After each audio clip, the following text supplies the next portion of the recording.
Olá pessoal, bom dia, tudo bem?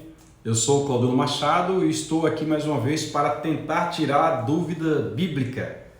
Foi-me feita uma pergunta sobre o texto do Evangelho de Mateus, capítulo 3, versículo de número 11, que trata sobre o batismo no Espírito Santo. É a primeira vez que o batismo no Espírito Santo é referido na Bíblia Sagrada. E quem fala a este respeito é João Batista. Só que João Batista diz que Jesus viria para batizar com o Espírito Santo e com fogo. A dúvida de quem me enviou é: este fogo é o fogo do juízo ou trata-se do próprio batismo com o Espírito Santo? Porque lá em Atos capítulo 2 está escrito que foram vistas sobre eles línguas repartidas como que de fogo. Seria este fogo uma alusão ao dom de línguas? E nós então vamos utilizar o texto bíblico para tentar esclarecer para você esta dúvida. Aproveitando a oportunidade, eu já peço a você que se inscreva no nosso canal, compartilhe, curta e mande algumas dúvidas, assim, pergunta bem feita, para que nós possamos compreender a pergunta e, dentro do possível, dentro daquele tempo que Deus nos der, porque temos muitas obrigações, estaremos te respondendo. Pois bem, nós vamos ler o texto que está em Mateus capítulo 3, versículo número 11 e vamos começar nossa análise bíblica. Mateus capítulo 3, versículo 11, fazendo uso da nova versão internacional, Bíblia de Estudo, nova versão internacional, NVI, diz assim o versículo número 11: Eu os batizo com água para arrependimento, mas depois de mim vem alguém mais poderoso do que eu, tanto que não sou digno nem de levar as suas sandálias. Ele vos batizará com o Espírito Santo e com fogo. Ponto. Ele vos batizará com o Espírito Santo e com fogo. A prima facie, ou de início, é necessário nós sabermos que a Bíblia tem os evangelhos, Mateus, Marcos, Lucas e João, que são conhecidos na teologia como sinóticos, evangelhos sinóticos. Sinóticos vem de similares, de parecidos. Para melhor explicar, é como se quatro pessoas, quatro repórteres estivessem vendo uma mesma cena e eles agora, dentro do seu contexto, dentro da sua ótica, descrevessem aquela cena. Um chegou antes, no meu exemplo, um chegou antes do acontecimento, um chegou na hora do acontecimento, um estava participando do acontecimento e um ouviu falar. Aí cada um naquele contexto agora vai narrar o assunto e observe que, dada a ótica, dado o momento em que cada um chegou e a experiência, cada um escreveu de forma diferente. Cada um narrou um assunto que lhe achou importante. Pode ser que no acidente tivessem envolvidas várias pessoas, mas um deles vai chamar a atenção para aquele fato exclusivo.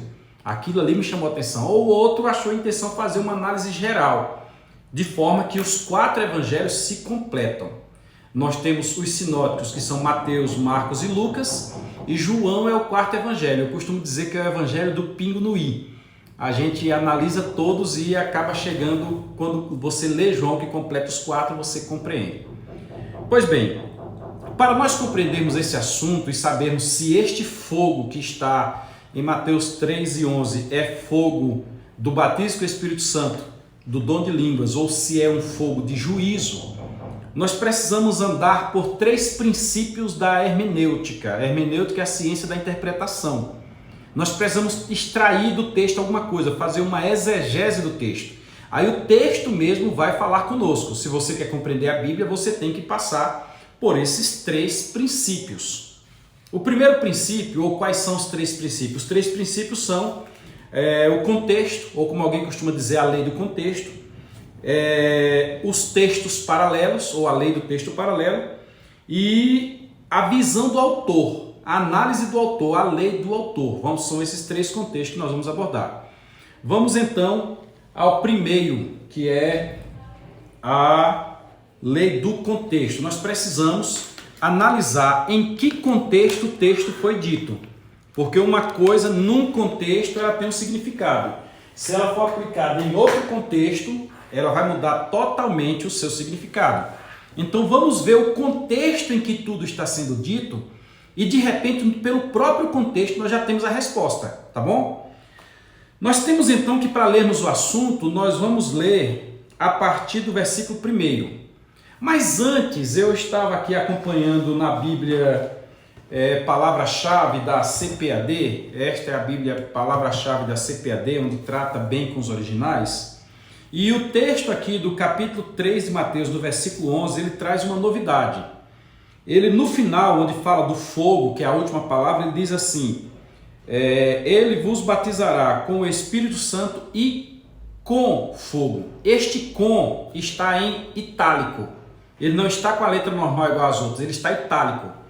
E nós aprendemos no estudo da interpretação do texto bíblico que quando um texto está em itálico, provavelmente aquele texto foi acrescentado pela tradução. Os tradutores, com o passar dos séculos, as muitas traduções da Bíblia que existiram, acrescentaram aquele texto, que no nosso caso é uma preposição, adiante, com desdém e tal, e aí você tem todas as preposições, dentre elas está o com. E colocaram esta preposição para facilitar a nossa compreensão na língua que vai receber a tradução. Se você ler o texto sem o com, ficará assim, ó.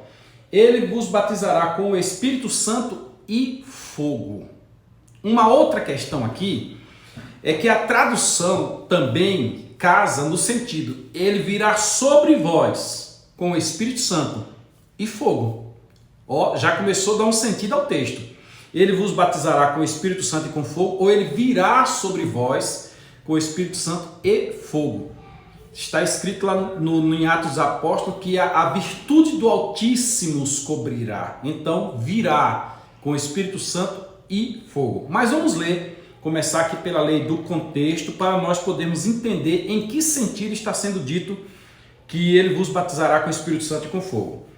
A partir do versículo de número 1, nós temos o contexto, e o contexto está presente aqui.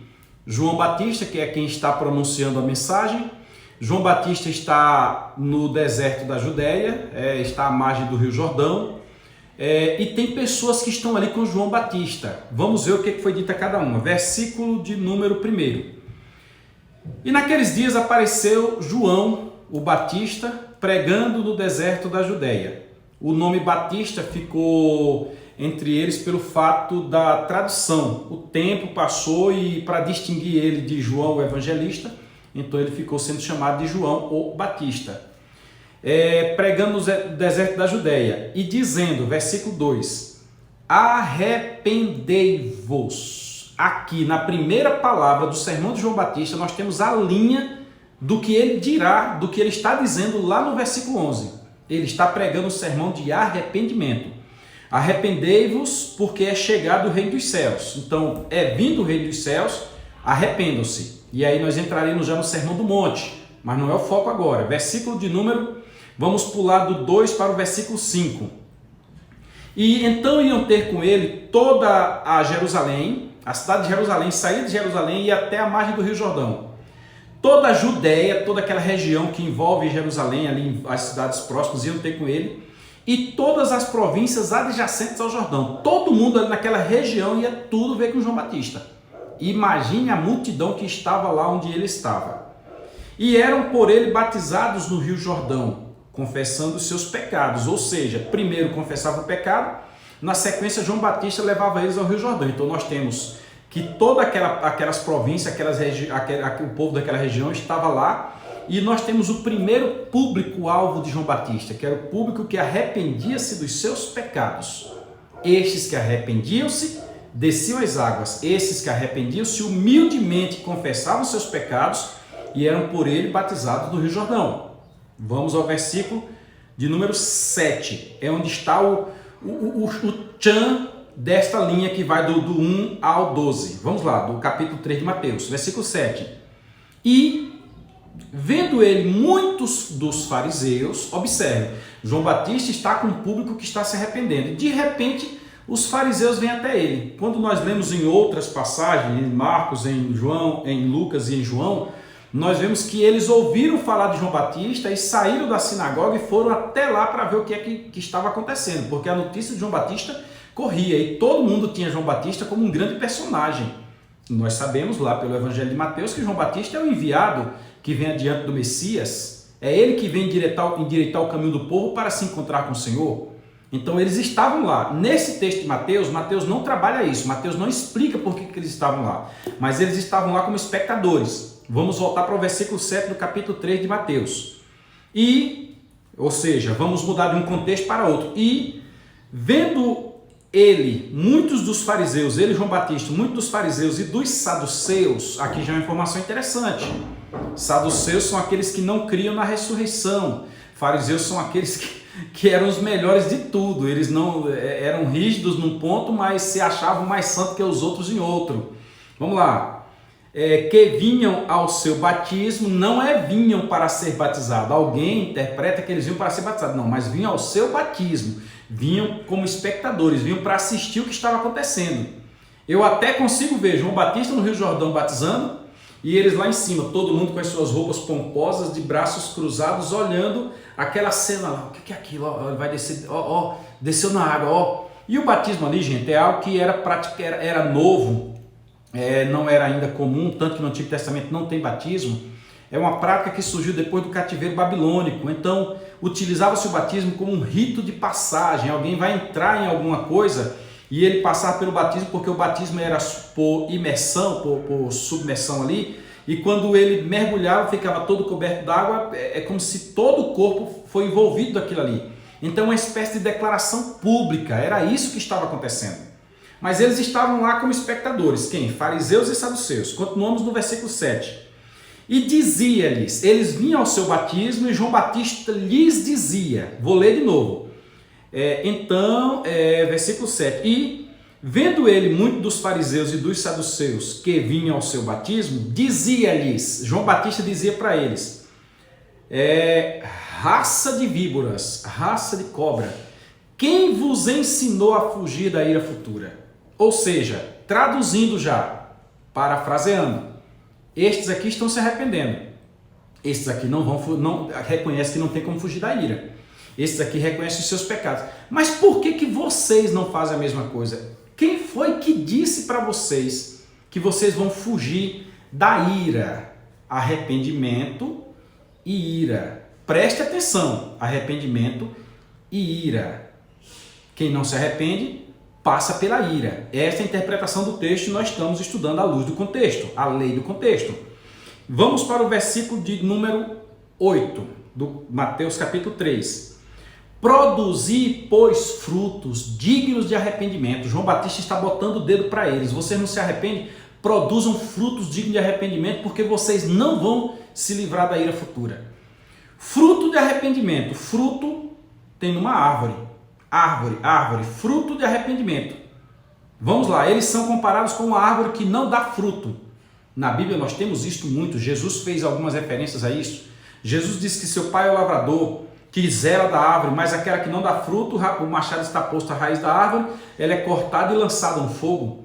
Lá em Tiago também fala sobre as nossas obras. Se nós por acaso praticamos obras de acordo com aquilo que nós somos, porque é impossível nós sermos uma árvore e produzirmos um fruto diferente. Então produzam fruto digno de arrependimento. Por quê? Porque é pelo fruto que conhece a árvore. A teologia, a mensagem de João Batista bateu perfeitamente com a mensagem de Jesus. Os dois estavam em consonância. Mas vamos continuar no texto. Versículo de número 10. João Batista ainda está falando a eles. E também agora está posto o machado à raiz da árvore. Já começou a fechar o leque. No 8 diz que produzam fruto digno de arrependimento. No 7 perguntou quem os ensinou a fugir da ira futura. E no 10 está dizendo que o machado está posto à raiz da árvore. Eles eram as árvores infrutíferas. Eles quem? Fariseus e saduceus. Aí o texto continua. E também está posto o machado à raiz da árvore. Toda árvore, qualquer que seja, toda árvore, pois, que não produz bom fruto, é cortada e lançada no fogo. Lançada no fogo. Nós temos aqui a palavra fogo introduzida no contexto, introduzida no texto, dando linha ao contexto. Lançada no fogo. Aí agora nós vamos para o versículo 11. O versículo 11 diz, e eu, em verdade, porque existia um questionamento, quem é ele para batizar? Está lá em João. João diz isso aí, os outros evangelistas dizem isso aí também, e daqui a pouco eu vou citar os textos para que você possa conferir. Quem é ele para batizar? Quem é ele para dizer isso aqui? Quem lhe lhe deu essa autoridade? Está implícito no texto. Você lê, você descobre lendo os outros sinóticos. Aí ele responde: e eu, em verdade, vos batizo com água. O meu batismo é simples, é um batismo por imersão, é um batismo por fora, é um batismo da lavagem, etc. Tal. Eu vos batizo com água para arrependimento. Ele se arrepende e eu batizo, pronto. Mas aquele que vem depois de mim, é chegada a voz do Rei dos Céus, João Batista estava dizendo, aquele que vem após mim é mais poderoso do que eu. Eu só batizo com água, eu só domino aqui na água, bluf, pronto, eu só domino aqui. Mas aquele que vem depois de mim é mais poderoso do que eu, cujas alparcas não sou digno de levar. Eu sou tão pequeno que nem suas sandálias eu carrego. Ele vos batizará com o Espírito Santo. Tá, mas por que João Batista introduziu aqui a mensagem do Espírito Santo? Lá no Evangelho de João, no capítulo de número 1, no versículos 29 a 33, você vai encontrar que João Batista disse que foi mandado batizar. Aí foi dito a João Batista: aquele sobre quem você vir repousar uma forma corpórea de pombo, ou o Espírito Santo, este é o que batiza com o Espírito Santo. João passou a informação que ele recebeu. João não está doutrinando acerca do batismo com o Espírito Santo. Ele diz: ele vai batizar com o Espírito Santo, porque já foi dito a João. Certo? Aí João diz: não, eu não sou digno de nem carregar sua sandália, mas ele vai vos batizar com o Espírito Santo. Aí João conclui: e com fogo. Ele vos batizará. Ou seja, ele virá sobre vós com o Espírito Santo, mas virá também sobre vós com fogo. Fogo que ele tinha acabado de deixar no versículo de número 10. No versículo 10, João Batista, no contexto da árvore sem fruto, no contexto do arrependimento, no contexto da chegada do reino de Deus, João Batista diz: e ele vai chegar com fogo. Se você abrir a sua Bíblia lá em Tessalonicenses, na segunda carta aos Tessalonicenses, eu tenho várias análises aqui, várias anotações. Segunda carta aos Tessalonicenses, capítulo 1, versículos 7 e 8, você vai perceber que o Senhor Jesus não vem só para arrebatar a igreja, ele vem também com fogo, ele vem para punir. Voltamos à origem de que todos são árvores, e aquela árvore que não dá fruto é cortada e lançada no fogo. Vamos então ao versículo de número 12, eu creio que você já começou a entender o contexto do batismo, se é com o Espírito Santo para falar em línguas estranhas, esse fogo é o das línguas estranhas, ou se esse fogo é o de juízo. Vamos lá, versículo 12, fecha dizendo: e na sua mão tem a pá. Estamos no contexto do não arrependimento, das árvores sem fruto. E na sua mão tem a pá, e limpará a sua eira, e recolherá no celeiro o seu trigo, e queimará a palha com o fogo que nunca se apagará. Temos aquela questão do joio e do trigo, eu creio que você já assistiu, você já leu, aliás, quando Jesus diz: não vamos arrancar o joio agora, vamos deixá-lo junto com o trigo, aí para que não mate o trigo na hora que for arrancar o joio. Aí no momento em que nós formos fazer a colheita, a gente separa, bota o trigo no celeiro e o joio a gente manda para o fogo. Nós temos aqui um divisor de águas: arrependido, ser batizado com água e ser batizado com o Espírito Santo. Para o que se arrependeu, você tem água e tem o Espírito Santo. Agora, ao que não se arrependeu, você não tem nem água e nem Espírito Santo. Você tem fogo. É um dualismo aqui muito nítido na leitura do texto. Pois bem, esta é a primeira análise, que é a análise da lei do contexto. Então, na primeira análise da lei do contexto, nós estamos entendendo que o fogo ali é o fogo que vai queimar árvores que não produzem fruto, certo? Ou não produzem bons frutos ou frutos dignos de arrependimento. Vamos à segunda análise. A segunda análise trata da lei do contexto. E na lei do contexto, nós vamos analisar os outros escritores da Bíblia. E aqui eu vou citar os textos para você, não vou ler os textos para nós não perdermos tempo, mas eu vou citar os textos para vocês e você analisa em casa. Na lei do contexto, nós temos que outros textos, textos juntos, nós temos que outros textos do Novo Testamento falam sobre esta passagem. Mateus falou, mas nós temos Marcos falando, nós temos Lucas falando, nós temos João falando. E aqui uma curiosidade que eu fiz questão de anotar para vocês. Aqui tem várias anotações.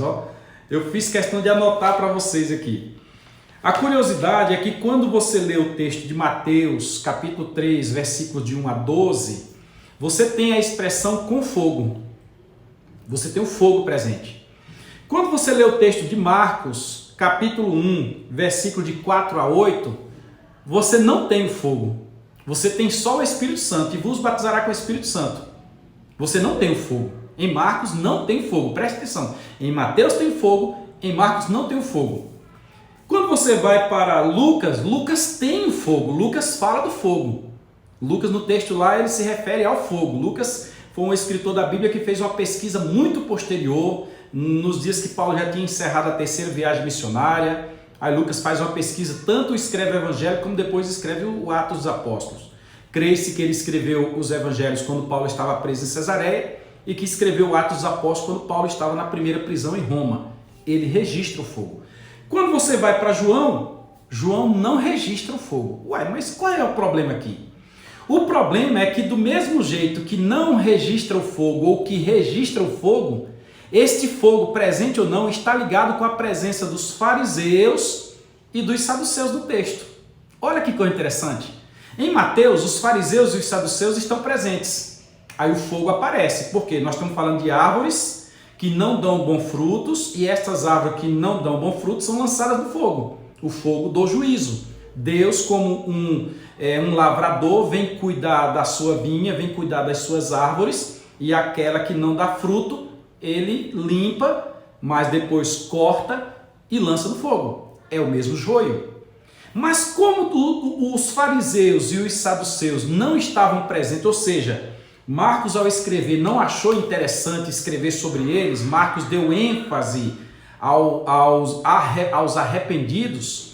Marcos, como não registrou eles, Marcos não faz nem questão de falar do fogo. Por quê? Porque está nítido que na mensagem de João Batista, quando João Batista apontou o batismo com o Espírito Santo, é um batismo em sequência do batismo nas águas.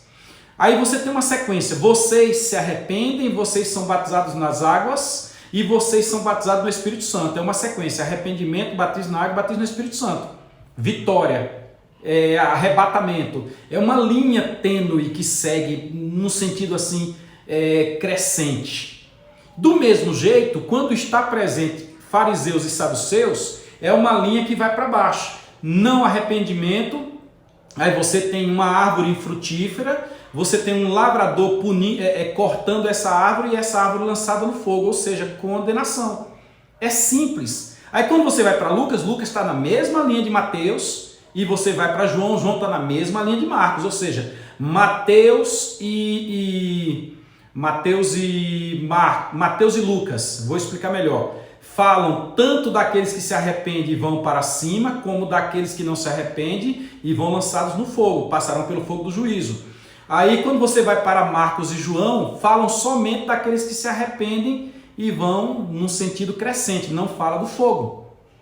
Aí nós já temos a lei do contexto, textos semelhantes que mostram a interpretação exata do texto de Mateus. Mas ainda tem a lei do autor, para que nós saibamos o que o autor diz em outros momentos sobre aquele assunto. Pois bem, Mateus só escreve o Evangelho. Então nós não temos um outro texto de Mateus para comparar.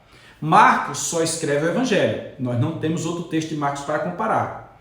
João escreve o Evangelho e escreve outros textos. João tem mais 3 cartas e tem mais o Apocalipse. Mas não volta a falar sobre esta questão, sobre o batismo e etc. Então nós temos que sobrar Lucas. E sobrando Lucas, Lucas fala, e eu disse que Lucas fala tanto sobre o batismo no Espírito Santo como sobre o fogo, certo? Aí nós vamos para Atos dos Apóstolos, porque em Atos dos Apóstolos, deixa eu pegar minha anotaçãozinha aqui, em Atos dos Apóstolos, João comenta também, Lucas comenta também em Atos capítulo 1, versículo 5, ele comenta. Só que é interessante que enquanto no Evangelho ele fala de batismo no Espírito Santo e fogo, em Atos, ele só fala do batismo no Espírito Santo. Aí vem a pergunta, será que Lucas entrou em contradição porque falou do batismo com o Espírito Santo e com fogo e não falou em Atos do fogo? Não, Lucas não entra em contradição, porque conforme nós explicamos lá na segunda lei, que é a lei do contexto, em Lucas, lá é o episódio em que João Batista está batizando e tem pessoas que estão se arrependendo e tem fariseus e saduceus. Para fariseus e saduceus, fogo. Só que em Atos capítulo 1, versículo 5, Lucas volta a falar do batismo com o Espírito Santo, mas não tem presente ali nem fariseu, nem saduceu. Só tem aqueles que são fiéis, aqueles que aceitaram Jesus, aqueles que estão ali no momento em que Jesus vai ascender aos céus. A eles é que os anjos aparecem no capítulo 1, versículo de 9 a 11. Logo, no versículo 5, capítulo 1, versículo 5 de Atos, eles são indicados a irem para Jerusalém para que de lá sejam revestidos do poder do Espírito Santo. Então não há que se falar em fogo. Então, fechando esta nossa análise, e eu espero que você tenha compreendido, aqui no nosso rascunho em Atos, capítulo 11, versículo 16, também fala sobre o batismo com o Espírito Santo, esta virtude maravilhosa, mas não fala do fogo. Então, regressando ao princípio, Mateus capítulo de número 3, versículo de número 11, nós temos que a interpretação correta do texto, por mais que seja bonito alguém entender que ali fala sobre as línguas estranhas, que as línguas repartidas como fogo, deu-lhes a autorização para falarem conforme o Espírito lhes concedia. O texto de Mateus 13:11, palavras de João Batista, não estão falando destas línguas, está falando de punição, de juízo. E aqui fica a nossa contribuição e eu vou citar, por fim, só para desencargo de consciência, os textos que nós citamos. Nós trabalhamos com Mateus capítulo 3, versículo 11, que lemos o contexto do versículo 1 ao versículo 12. Você pode ler Mateus capítulo 3, versículos de 1 a 12. Nós trabalhamos com os outros textos paralelos que estão em Marcos capítulo 1, versículos de 4 a 8, em Lucas capítulo 3, versículo 2, versículo 3, versículos de 6 a 9 e versículos 16 e 17. Nós não lemos mais, eu estou citando o texto para você. Eu só disse que Lucas sim fala do fogo também, então temos 4 evangelhos. 2 que falam do fogo, 2 que emitem o fogo. E nós lemos em João capítulo 1, nós citamos João capítulo 1, versículos 29 a 33. Inclusive, você lendo lá, você vai ter o contexto de por que João Batista batizava e outros detalhes mais. Paralelo a isso, nós citamos segunda carta aos Tessalonicenses, capítulo 1, versículos 7 e 8, que comprova que Jesus virá com juízo, fogo de juízo. Nós citamos também Atos dos Apóstolos, capítulo 1, versículo 5, e citamos Atos, capítulo 11, versículo 16. Repetimos, fechando, que o fogo que está presente em Mateus capítulo 3, versículo 11, o com foi acrescentado pelos tradutores, muito provavelmente, ou ficaria, batizará com o Espírito Santo e fogo. Ou seja, e fogo ou com fogo não muda muito a essência da coisa. Pelo contrário, com fogo facilita a nossa interpretação. E que o fogo que está presente lá, sim, é fogo de juízo. Isto porque tem árvores que não dão fruto ou que não produz fruto digno de arrependimento. São aquelas cobras, fariseus e saduceus, que na linha deles serão colhidos pelo lavrador, por Deus, que tem a pá, que tem o machado, que limpa a eira, que cuida da sua eira e que lançará no fogo. Legal? Então, quem tem fé se arrepende, passa pelo batismo nas águas, batismo no Espírito Santo e eternidade. Quem não tem fé, não se arrepende, não produz fruto digno de arrependimento, é uma árvore que será cortada pelo lavrador, lançada no fogo, e a eternidade é nefasta. Nossa contribuição, se inscreva no canal, mande sua dúvida e tentaremos responder. Um abraço, fiquem todos na paz do Senhor.